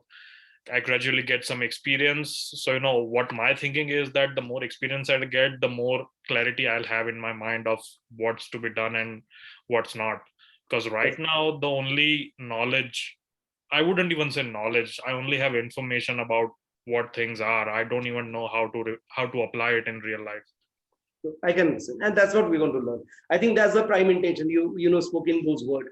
Right now, we know the intention in terms of what cybersecurity is. Now we need to use how to do it, and that's the first step in our progression. That's how I put it, and then learn about those tools and means and ways we do it, right? And that's how this training will progress. And of course, I think that's the one of the most, I'll not say simplest, but most straightforward certification available. And I most probably think it's included in your curriculum, right? Means the college curriculum. They have certain credits for that. Yeah, there was a module that covered it, but Mhm. yeah, Oh, it's not there as a paper, yeah. no. Oh man, I think Just, in India they're taking it as an one credit, one paper completely. mhm. So well that's okay. It depends on the university and their way of designing curriculum. That's good, no problem. Check. So let's start understanding the threat first. So today what we'll do, we'll understand threats, we'll understand the SOC, and then from next onwards we'll try to basically work with them how threats are tackled by SOC, what type of policies and procedures we build to make sure all these threats have been targeted. Now, these are threats which are basically uh, understood by us, or which are basically came to us in last couple of decades, and we basically build tackle each and every such threats with each and every policies and procedures. So there are some procedures made against these threats, and that's how cybersecurity works. So you have a threat. If there's a new threat, you have to build new policy and procedures, right? And this is how the SOC works. So SOC works for a new threat, how to tackle that, how to audit that, how to prevent that. And this is how the process works. We'll learn step by step, don't worry. Okay, so there are malware attacks. These are all attacks, right? Threats are the attacks. You can use the word either way. Okay, there are malware attacks. Malware are basically a software deployed to your work system which starts working on its own. These are mostly viruses or program which initiate themselves, and that's how the viruses have been defined, right? So malware are basically viruses which are intended to damage. There are viruses for auditory facts also, which are good. So there are, again, we are starting in the line saying good or bad or those kind of scenario. But right now, all the antivirus software does is basically stop these malwares in a normal system. On a bigger infrastructure level, they have certain measures, and we'll have a look at it. Rather than antivirus, they enhance their antivirus to a level where each and every system connected to their network can be stopped with using malware on network. Each and every network, well, a desktop as an entity. Let's take it as my laptop as my entity, and there are computers connected to the network, right? Let's understand a physical network. I'm working on an office. There are 60 odd computers, and one of my laptop I'm working within that network, right? So now this malware, which is singular entity, malware protection, we call it antivirus, installed on my computer as a singular entity, right? So it tackles on my computer itself. So if there's a new email attachment or a new script start getting executed from an older program, this malware stops that execution. It's like the pop-up, right? The pop-up blocker. We might have heard of web page, right? So it's like a pop-up blocker, but it's a kind of pop-up program blocker which gets started internally with the system by itself, and it try to protect that from executing without any generation queue. Now it refers to a queue. Queue is basically the processor. So if queue starts a program, when you click a start button basically initiate a new thread on a new queue on a processor. We'll understand the thread mechanism again. New thread and new queue in a processor. Now thread is a singular execution. Queue is a multi-execution. Okay, now let's try to understand virtual and normal. Normal is basically one queue per one thread. So I tell processor to execute 300 commands at a stretch without any sharing for one processor. That's a one thread, one queue. Okay, now I have three programs running, two by OS and one by new start command click. So these two programs are already running with the processors on a time sharing basis, and then I execute start. I start third. So third program will go to a processor saying, hey boss, now that user have commanded to execute this another queue of let's say 200 commands or 210 commands, then processor what will do? He'll allot time sharing to all these three, saying he one this, one this, one this. If he's on a higher priority, he might get two time slices, and these might get one time slice. So it's as a higher priority. Now this is what we call queue programming, which is done for the programming by OS. Now OS decides the priority of executions, how it works. Now whenever you tell OS please guide me in terms of whenever the queue comes to you or whenever a new thread request comes to you, please let me understand how it's generated. So what antivirus does, whenever you click on start button, there are two systems which are listening to you, literally listening. They are called listeners in C programming. So what these listeners do, they listener to your click. If you click on start button, the OS will say, no, this is authorized one because he clicked on my panel. No, these are all panels, right? These are different panels. The panels. This is how it works in normal programming way. You might have heard this thing, but please, let me reiterate for you if you missed or if you forgotten anything. So these panels. So how this event happens? You click on a start. The panel receives the click. That panel shares the click with the OS and antivirus also. So antivirus try to understand if it's illegal or if it's illegal. So if it comes from a trusted sources, that's how the trusted and untrusted start defining. The OS defines this thing. So if the click is trustworthy or a command, well, click and command does the same. One click can basically execute some command. And if you type a command, nowadays we don't have command prompt, or you might have not used it. I've used command prompt also. So in command prompt, whatever command comes from, that OS and the antivirus basically start creating that thread if it's trustworthy. If it's not, then the OS go to antivirus and try to find out if it's a trustworthy. If it's not, then the antivirus will kill that thread, saying the permission is denied and something like that, or what we normally get access denied kind of scenario. And this is how it happens. So all these malware which initiates such new threads, they are basically an antivirus. Now, if you look at Windows 10 or the latest OS, they have included these things into OS. Why it's not done earlier? Well, there are quite a few challenges, or even there were quite a few research scientists who were believing in terms of letting others also use the resources of the resources granted by operating system directly. The printer also works this way, because printer is there are primary resources and secondary resources. We might have heard in old our CS class, right? Primary resources are monitor and printers. Sorry, extremely sorry. Primary resources are memory, BIOS, and what else? And monitor. Secondary resources are, well, nowadays monitor also have a secondary. Come back to how the secondary resources are printer, hard drive, and keyboard. Well, keyboard has been using processor for so long, so keyboard processor have a separate IQ. That's why it's a secondary. Even hard disk have a DMA, disk management access type of processor. We used to have 8080s. Now we have really advanced processor for hard disk also. Okay, now we are using that M2 type of drives, right? M2 type, or those type of new drive, SSDs and all. They have a good number of processors.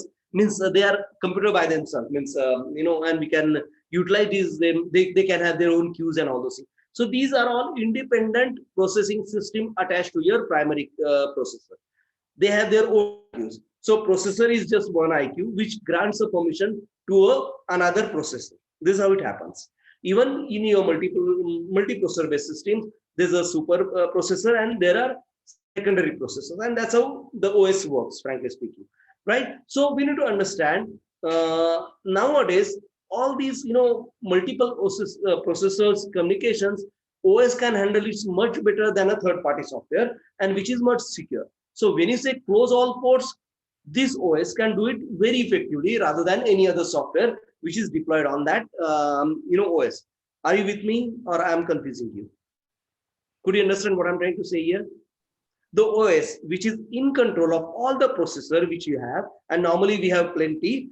So the OS can do antivirus job much effectively than any other software which is sitting on OS, because then it goes and needs to have a permission of OS, and OS says, I don't know this. It's a Kaspersky antivirus, so it's a Russian, so it might have a gate open to Russians and all those things. So these things kept happening. So now we have all OS, and I think North American was the first government who gave this license to Microsoft, bar any antivirus from getting installed, or even if the user installed, kept it there. It can send some pop-up and all those things, but still the OS does the antivirus job completely as of now. Means I'm talking about 2021. If you purchase any computers in 20 after, might be in a mid, depends on how your computer and the OS is basically which version and patch level. So those things are basically the antivirus is OS itself. You don't need antivirus at all, but still, if you can have a license and you can have a kind of showpiece on your computer, and it does work that way only because now OS have been enabled by the IEEE and the scientist body and the government to tackle the antiviruses by themselves. Now OS can prioritize the processors, their queues and everything. So anybody can't touch the IVTs now in terms of without OS as of now. Or you need to have a permission sent to the literally, to send a permission to the Microsoft these things, and they'll grant you a port to open these ports. And that's how today's laptops are more secure than the previous laptops than prior to 1920 mid of 2020 prior to mid of 2020. And this is how we keep evolving. So nowadays even the servers, if you look at the servers after 2018, they are much more secure, and we can clearly see the drops in cyber from the last 2.5 years. Well, there were attacks, but yes, there were quite a few because of these infrastructure changes which we do at a kernel level or a OS level. Okay, when I say kernel is basically a segregated program embedded in a OS. In Windows, it's an integral part of the OS because Windows is a high-level OS. They have the generation of OS and all those. Unix level, any version of Unix or Linux, you have a kernel as in separate program. So there are the requests handled by kernel at a separate level than the Windows, and that's why these two differs. Pardon me if I'm sorry. I believe you can understand like what I'm trying to say here, how Windows and Unix differs, right? So this is the most important part of it. And that's why we call Unix is more secure than Windows, because kernel is a separate independent program. So wherever you send a request to kernel via OS have been monitored very clearly. In Windows, kernel isn't part of the OS. So any request going to these IVTs or those things, which are normally handled by the kernel handles the firmware writes. So if you are changing anything as of writes on a kernel or writes with a kernel and priority, you have to go to the kernels. It is addressed by a kernel, and that's the basic firmware program which operates in your OS. Okay, so that's how people say Windows OS is less secure than the Linux or Unix. This might be an interview question, so that's why I'm sharing with you. Okay, so okay, then we have phishing. Now phishing, as we discussed, right? We discussed, taken an example of Shivam and his friend basically targeting him for so long. He said, okay, if I send him a mail saying you have been awarded with $2,000, please click on this link, and he'll click and he'll download certain things, and he'll say, okay, you do this with all those bright colors and all. His bank account number where I should transfer and all those things. The rest of the things he might have as an hacker. So once he got these numbers like account number, name, and whatnot, he'll basically gain access to your bank account and might withdraw certain money or bar you from accessing your account and so on and so forth. So this is what we call phishing. Phishing is like when you go to phishing, it's actually F, but here they call it phishing. Okay, and password attack. Password attacks were very dilute in nature because they just gain access to your system. They might not do much because they are intended to either just gaining access was the thing, and mostly these are done out of some bets, or these are done out of some sort of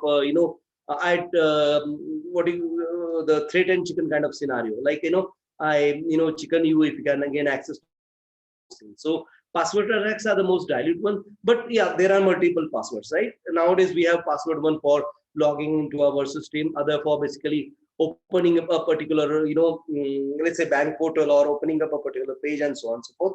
So we have multi-level passwords. Normally passwords attacks to a singular level, and the other ones are basically you can't do much damage with just the password, and that's the reality of the today's world. In earlier days, the password was used to have just the one key, and you are in there, so you're in. Nowadays it's not as simple. You have many second level, third level securities which are attached after password. So just gaining password is not the simplest thing to attack anybody. Okay, And then we have, okay, sorry, I couldn't read these things. Okay, denial of service. Denial of service attack is basically specifically targeted to the internet world, wherever somebody wants to access something, and to prevent them to basically accessing those things is denial of service. How do you do it? If the server has a capability of 1,000 user, you create a program or a script which can act as 1,000 user and generate those many IPs and request the access, so the next person is coming can't gain access. If you heard of something like stress testing, we have stress testing script in our normal testing mechanism where you test a web server with so many users logging at an instantaneous time, right? And that's how these hackers also use those type of tools to basically use those denial of service. They can target to a particular public server or a local server and so on and so forth. So that's what denial of service is, and this is still in a practice. And if there are any critical services have done through one single server, that can be easily tagged. But nowadays we have global cloud service provider. So if anybody try to start a new web server, they normally start as a walls of a web server. So we have n number of different servers with even different cloud service providers also. So I have 2 servers on Amazon.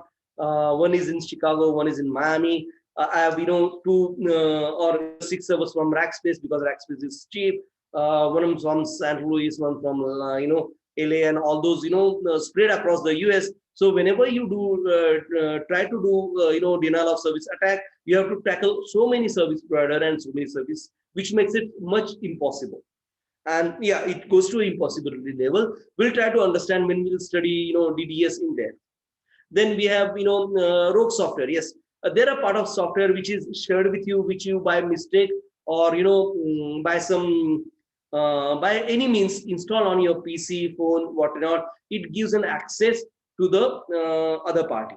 Now, how do it opens a port and it basically shares the port number with those accessing party. And as this is a new port, or as this is a port which is not monitored by your OS, in case if it find out, and that's how it works basically. So that port don't have any authorization in terms of entry level, or it just uses the Windows password. If you're using Windows, saying if you're a trusted user or a guest user, even Windows server, Windows used to give something like guest user. Have you heard of guest user thing? Yes. What is guest user? Is used to use access. So there's no password to the guest. Means if you look at the Windows XP to Windows 2000, they used to have this guest user. I don't know why. And even Ubuntu has this guest user. Guest user is a heaven to hacker, because you can log in with not password. So you give guest and no password as in blind and just attack. And normal AT port is your HTTP port, which is normally open for a request. Open for a request means every processor or every OS allows you to take request coming out of port 80 because it's a web page, right? So you requested something and you might the server might have access to send you some packets, basically text, and nowadays dynamic also. So we have big fight for HTML5. From transitioning HTML4 to HTML5 is a big fight because HTML5 accept binary packets also. Now what binary packets? This can be exe, binary text, right? Text is typical ANSI characters. All those are actually validated by the OS as an ANSI. ANSI is a standard character set which are available, which have a respective machine code, which is already embedded in the process. Those are standard. You normally can't execute command with the ANSI, or to execute a command, you need to have certain repetitive skills, ANSI characters given to the processor. Now we know that. So even OS can, every dumb OS can understand that executable characters in the ANSI coming via HTTP port. So that's simple. So that's not possible. So when you send binary, which is a kind of binary is a wrapper, because binary you can't send on the net. It can conflict with the network protocols also, right? These are sending on the same frequency and modulation and all those things. So whenever you send binary, the level of threats get increased in multiple, because you don't know what are packets coming to you. Packets are formed. Text is a wrapper who sending what timestamp, and authorizations and all those key whatever required. But whatever inside the packet is a kind of zip file. It's like a zip file which comes to you. So I don't know what's inside. It can be a malware or a rogue software, and that's how I need to open that packet. So I need then another authorization. So my antivirus software should have the authentication. No, my OS can have, my antivirus can't, and my web browser no can't. So for those kind of scenario, only OS can open those things and check out if they have a certain pattern of self-executable thing in them.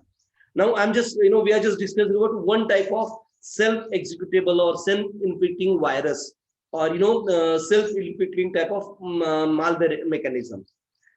What we are trying to find out here, way of threatening a particular system, right? And we are at a receiving end here. So we are trying to find out if there are any threat packets came in my way, how can I destroy them, or how can I reject them altogether. Now, as the OS are really strong, they know if the binary packets are with certain patterns. But yes, hacker also gone to a level where they know what OS wants to check out. So they might package it in another way, or they might package it in like, I'll say, when there you can't share email. So what you do, you say Ravindra Pandey space or something else, then @ then something else, and then give the server name and something like that, the domain name, right? So this is how we do. Same thing the hacker will do. So you have a package distributed and packet it differently so that the OS won't understand. But yes, even OS get these type of thing, and OS in what you can say improves themselves, and that's how this chore police game continues, right? So this is about rogue software, and nowadays mobiles are the most I think hit with such rogue software every now and then, because of mobiles a different link which you haven't used. You shouldn't open it, because there might be a rogue software coming to in your way whenever you are visiting any untrusted site. So please use your mobile, or keep another mobile which might be older to do certain things like torrent, or do certain things like visiting a new site which you can't trust, right?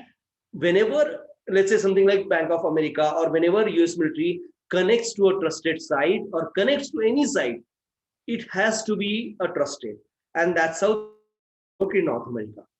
So if you visit something like Microsoft server can't take you to a site which is not trusted by them. If they do so, you can sue Microsoft for $1 million, believe me. And it happened in past. And it's a, whenever you visit something like IBM.com, Microsoft.com, CNN.com, BBC.com, even for that matter, well, torrent is part of a black web, but still there are some torrent like BitTorrent and all. These are supposed to be white torrent. Now, what is white torrent? These are like trusted websites, group of trusted websites, or group of trusted desktop users, and something like that sort. Okay, so still now it's a legal law, so that any public registered entity as an web servicing company can't have a link to an untrusted resource. That's already been implemented by the government themselves, even in India also. But yeah, I know the North American litigation done that too. Okay, mal advertising. This is the worst scenario everywhere in the world. What is mal advertising? I send a mail to Apeksha saying, Apeksha, you got an award of 2000, or 2000 is too small, $2 billion American dollar. And I'm in Nigeria, so I can't transfer it to you. Or my boss have just died. He had $3 billion in his bank account, which is in America. So I need to transfer it to you, and then I'll get it to you, and all those kind of mails. You might have got such mails, right? So these mails are basically what we can say mal advertising or phishing. So they phish you. So if Apeksha clicks on that link, it takes to a server where even the browser tells you, ma'am, don't go there. It's really risky because it's an IP address. If the domain is not all configured, and these things, it can be a phishing and all those things. But you say, okay, I take the risk, click, and okay, so you join there. So what it does, whenever the connection happens, that server sends some really good software which can be self-executing, or which can be included in your program, or append your program and start working in a way to give access to that guy. And once that guy get access to your laptop or a PC, he can find the ways and means to gain access to your password and something. So there are certain well, there are certain individual who basically writes down password in a text file. Believe me, I have seen quite a few IT guys do that.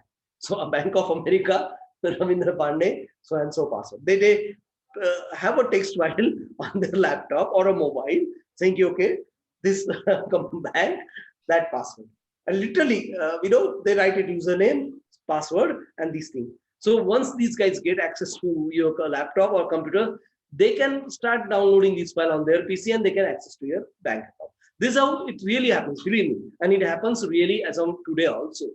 So that's why how to do it. Don't write it on a computer or a text file. Write it in some something like Word, Excel, or frankly speaking on a notepad or your diary somewhere. Sorry, Shivam, please.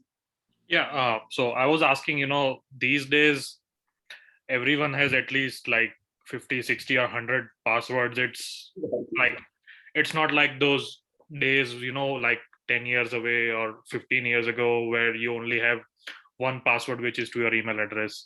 We are Or dealing with account hundreds of accounts these days. So Right. do you think this account manager, I mean, the password managers, are they a good solution? No. Personally, I don't. But there are many, cybersecurity experts. They say, good, go with this and go with that. I don't, because it's like you're handing over your keys to particular, software. Okay, have my keys.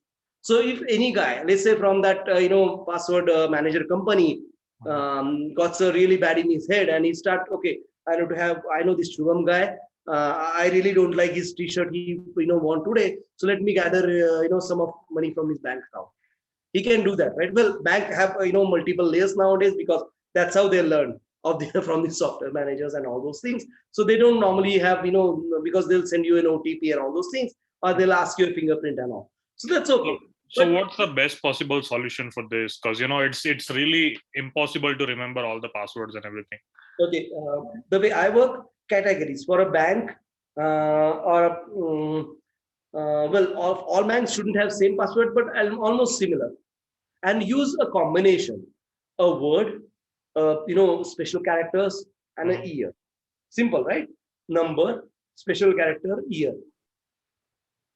For simpler password, for cryptic password, you can have a password which is stored in a word file, because if you keep But cryptic still, password, if we keep those same, or I'd say similar kind of password for multiple accounts, wouldn't it be easier for the infiltrators to crack it?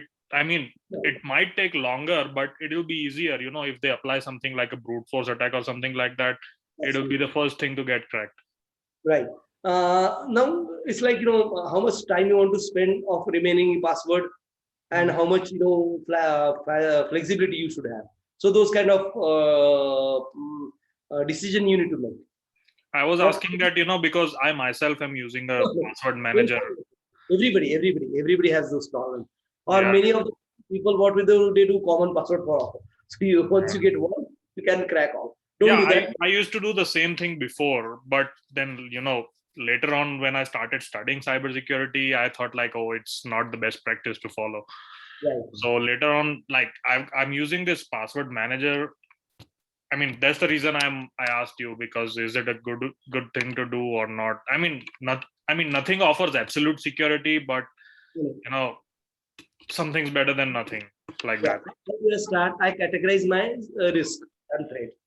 That's how we do normally, as in cybersecurity. I categorize my risk and threats. For banking, I'll use the utmost security, and of course, they have the second layer. So I don't really worried about those password getting still. But whatever we just works on a password level, I'll try to attach some second level security if possible. If not, then I'll start having secure password for them, and try to have similar in terms of not similar like one Ram, other Sham. No, one Ram, then other should be Ravindra, or other should be Shubham, other should be Apeksha, and so on. Even Apeksha, you can spell it with its n number of different spelling, right? But still, I know I've used these names, and the special character I can have a combination. The year I can have a combination. Don't use both year as a standard, but normally. But on top of everything, do you find anybody will attack you in any scenario as in your person? Because that's the we are not some big business tycoons or some celebrities that someone will target us, but just to be safe, where for example, a few years back, an entire database of Twitter was hacked, and like everyone, whether it's celebrity or a normal user, everyone's account details were leaked. So in that case, I mean, we don't have any such big amount of money in our bank account, like millions and billions of dollars, but still whatever we have, we're concerned about it. But believe me, Twitter is a social account, right? Even if somebody asks my Facebook account, what is going to do? He don't have a picture. Well, I normally don't share family picture, and that's the kind of policy I follow. I normally don't share my family picture on any social media, be it WhatsApp or anything. You can share via WhatsApp, but one to one. Don't put it on a group because not that's the reason. Like lately, if I'm ever using a public Wi-Fi, let's say a hotel or let's say Walmart Wi-Fi, I use VPN. Exactly. I mean, I know that doesn't guarantee security, but it's better than not using anything. You got the perfect point, and you got the really great what you can say point here. Whenever you are in public domain, make sure all your doors are open. So I need to be very vigilant. So if in public domain, if somebody says somebody popping up, close that site and don't visit, or use something like VPN or a secure connection. So that's why many people nowadays use VPN, and they pay for the service, like $10, $12 a year, or might be more in some cases. So these VPNs are really good. What they do, they build a pipe around your communication. So wherever you're communicating has been barred from by others of visualizing it. Okay, so yes, that's the best way, and that's the really biggest thing. Now, as in the previous question, I need to decide how secure I want to be, because I can't be paranoid person, and I need to stop going there also. And so that's a kind of normal human thing. I need to stop where I should be. It's like I want to be rich, but is that the aim, or you want to be happy? Is that the aim that you need to decide? So how rich and how happy? You can't keep earning, and then lose the happiness in the process, right? So you need to, this kind of balance you need to plot it. How much secure I should be, and where I think I'm not vulnerable. Like Twitter, well, let it go. If they get hacked, what I do, the next minute, whenever I get chance, I'll change my password. So even if that bugger got my last password, he couldn't hack my account. Even if he hacks my account, what he'll get, whatever I say, good morning messages, what I'll say, I really like your post and all those things, well, let him have.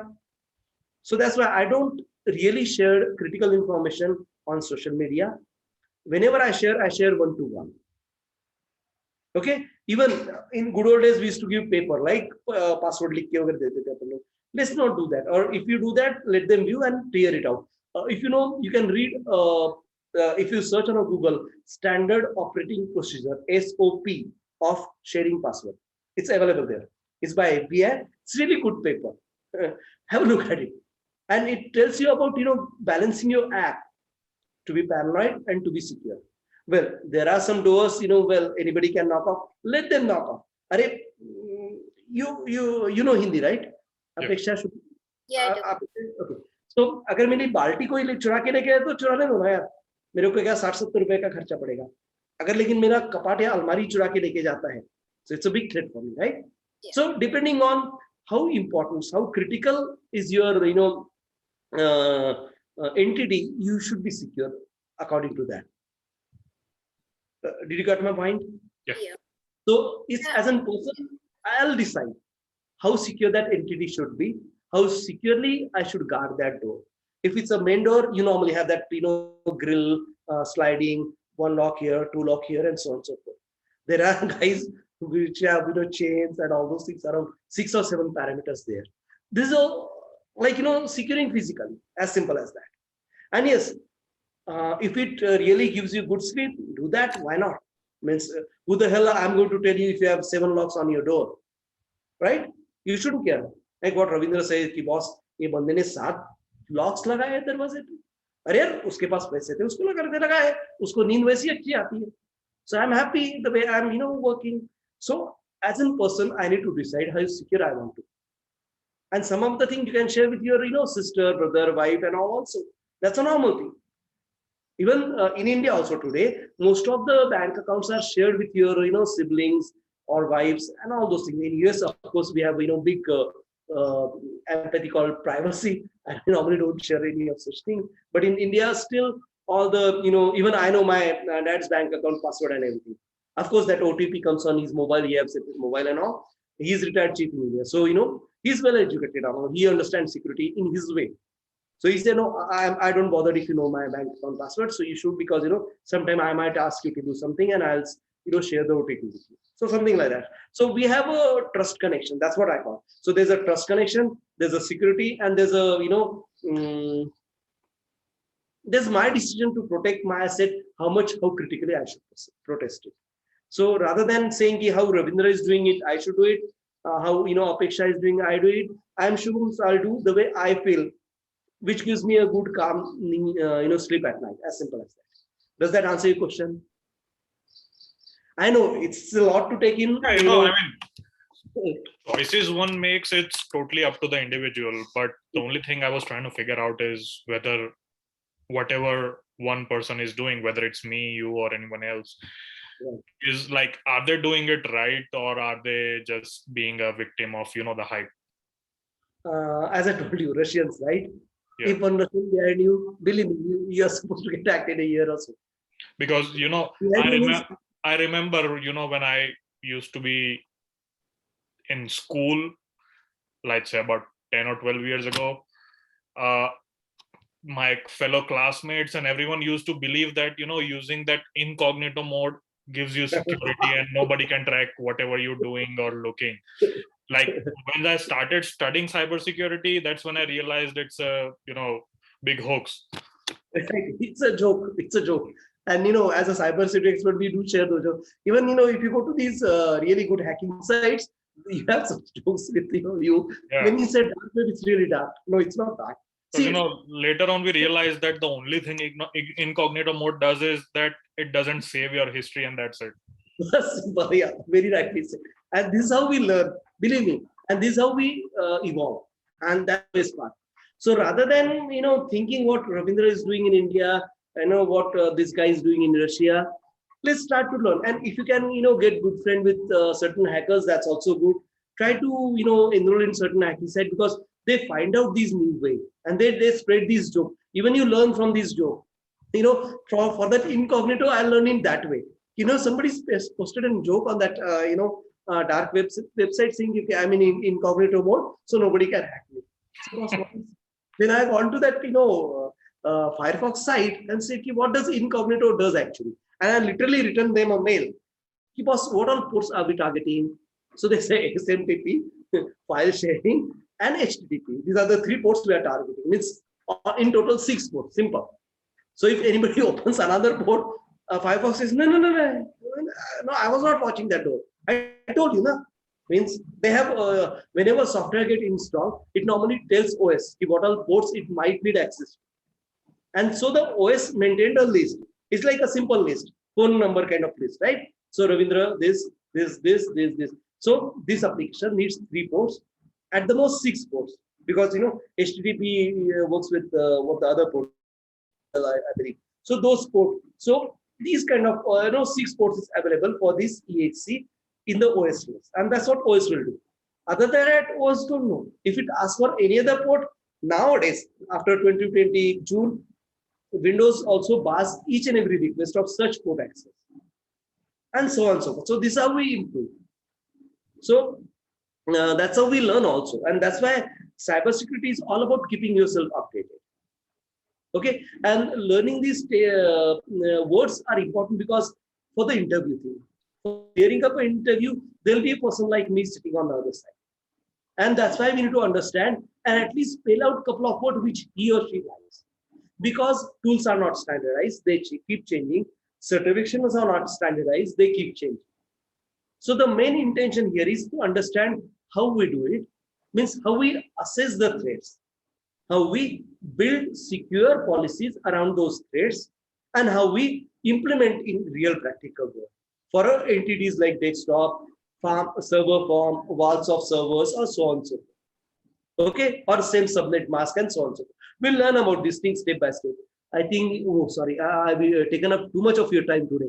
Wow, it's almost 11 o'clock. Please pardon me, guys. Means I have totally, check up my time.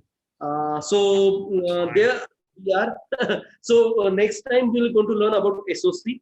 SOC, we're trying to understand what SOC does. SOC can be renamed at by different company, different department name, but normally it's called SOC in I think 90% or more than 90% of organization. SOC are the guys will review this thing. SOC is security. These are kind of department which tackle or which have cybersecurity expert in them, and they have built hierarchy and policies and procedures to make sure the organizational assets are protected by these experts on almost periodic basis. This is not a ribbon cutting job. This is not a project management. Once you build a plan, just stick to it. No, this is a dynamic world. It's a very dynamic world. Believe me, you might get a call at 12 o'clock saying, hey boss, you said that server was very secure and you said that site was really trusted. Now that site has been really behaving extra. And you might get some SMS and red alert or something like that. So this is how it happens with cybersecurity nowadays. So it's not, you can't say it's like 8-hour job or 10-hour job, it's 24-hour job. And normally once it's kind of working from home, it's almost 24 hours job for many cybersecurity experts. Believe me, means there were guys working for almost continuously 20 hours or so to manage those threats or manage those leaks and all those things. This is really happening as of now, and that's how I can say it's a curse to work from home, because work from home we have limited bandwidth, right? Even when you say VPN takes because request has to be verified each time, so it's a double cycle. Cycle, right? You understand cycle, right? 1 + 1 is 1 cycle for the processor. So like network also. So for VPN, I'm using double bandwidth. And whenever you work on VPN, because as an expert, they'll definitely give you a VPN with a token ring and all those things. So your bandwidth is limited at home. So you're using bandwidth. You need to go to a higher bandwidth if you're a cybersecurity expert, because you need to access those many servers, those many logs, those many threats, how the software has been detected, which are installed earlier, and to analyze them. That's why I say cybersecurity expert is now analysis job. To analyze them, you need to have so much time, so much efforts to be gone through analyzing those logs and threats generation, and then target a particular port, particular server, particular destination to check out how this happened. It can be as simple as a running rat in your house. There are rats, simple, but there's no damage done. It happens 99% of the time. 1% of time there are really hacker who is targeting your system, which you might have ignored earlier. This is how it happens. Believe me, means as a cybersecurity expert, the periodical patience type of hacker are more dangerous than a normal intuitive hacker. Intuitive hacker couldn't steal much thing from you. What all it can get, it can take a bucket from whatever door you are not got, right? As simple as that. But really patient software or a periodic hacker is the most dangerous thing can happen to your network or your PC. Okay. On that note, I'll conclude today's session. We'll meet again on Friday evening, right? No, Saturday. Come again. Tuesday, Thursday, Saturday. Yes, Tuesday, Thursday, Saturday. Right? Saturday, So 6 p.m. Okay. Yeah. Is Thank it you. going to be the same time for all 3 days? Yes. Okay. Do you have any challenge? Do let me know. If you have any challenge, do let me know, and we can work it out together. Sure. Okay. Sure. Okay. Thank you. Thanks a lot for and if you have any questions, feel free to share via WhatsApp, and we'll reach there. We'll learn these things. Okay. Thank you. Thanks a lot. Thanks. See you. Bye. Bye. Thanks Take so much, care. Arvind. Bye. Bye.